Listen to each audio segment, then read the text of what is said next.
అన్న rowdy boy Vijay Deverakonda national crush Rashmika Mandanna వీళ్ళిద్దరి మధ్య లవ్ ట్రాక్ నడుస్తుందని చాలా మంది సోషల్ మీడియా చూస్తున్నాం. ఇప్పుడు అఫీషియల్ గా తెలిసిపోతుంది, అఫీషియల్ క్వశ్చన్ వదిలేరు. సో వాళ్ళు 26 తారీఖున పెళ్లి చేసుకోబోతున్నారు. సో ఎలా చూడొచ్చు అంటారు?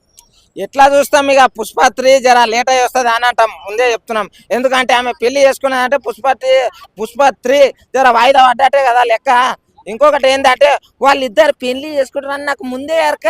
వాళ్ళు అప్పుడప్పుడు కలిసినప్పుడే నాకు తెలిసిపోయింది ఇలా మధ్యలో ఏదో ఉండదు, వీళ్ళ మధ్యలో ఏదో కథలు ఉన్నాయని. మొన్న అల్లు అరవింద్ సార్ ముందల్నే ఏం చేసిర్రు వాళ్ళు తెలుసు కదా అందరికి. వీళ్ళకి పెళ్లి అవుతుంది అని ముందే తెలుసప్పా. వాళ్ళు ఇప్పటికెళ్ళి కాదు, ఫస్ట్ ఆ సినిమా తీసిరు చూడు, దాని పేరేముంది ఆ సినిమా, గీతా గోవిందం తోటే దేవుడు గోవిందుడు కలిపిండు వాళ్ళిద్దరిని మంచిగా. మీరిద్దరు గీతా గోవిందం లాగా కలిసిమెలిసి ఉండండి అయ్యా అని ఆశీర్వదించిండు కాబట్టి వాళ్ళిద్దరు మంచిగా ఈ రోజు కలిసింది.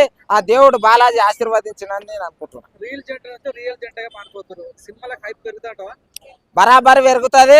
వాళ్ళిద్దరు కలిసి ఒక సినిమా తీసిండ్రు అంటే ఇంకా ఇంకా పాన్ ఇండియా లెవెల్లో వాళ్ళిద్దరు కలిసి తీస్తేనే బ్లాక్ బస్టర్ అవుతుంది అని చెప్పేసి ఆ దేవుడు కోరుకున్నాడు. రష్మిక మందనకి నేషనల్ క్రష్ అనే ట్యాగ్ ఉంది. మరి పెళ్లి అయిన తర్వాత ఆ ట్యాగ్ ఉంటుందంట పోతాయి ఎవరికి.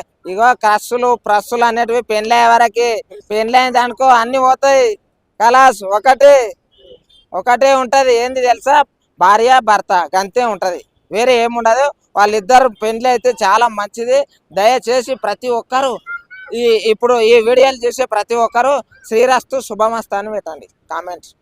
ఇప్పుడు పెళ్లి చేసిన తర్వాత అంటే కెరీర్ గ్రాఫ్ తగ్గుతూ ఉంటది. సో మరి వీళ్ళు పెళ్లి చేసుకుంటే ఎలా ఉంటుంది అంటారు? ఎవరికి తగ్గిందానా, ఏడ తగ్గింది? ఐశ్వర్య రాయిని చూసినావా, ఒకప్పుడు ఎట్లుండే ఇప్పుడు ఎట్లా అయింది, ఇప్పుడు ఇంకా అందంగా అయింది.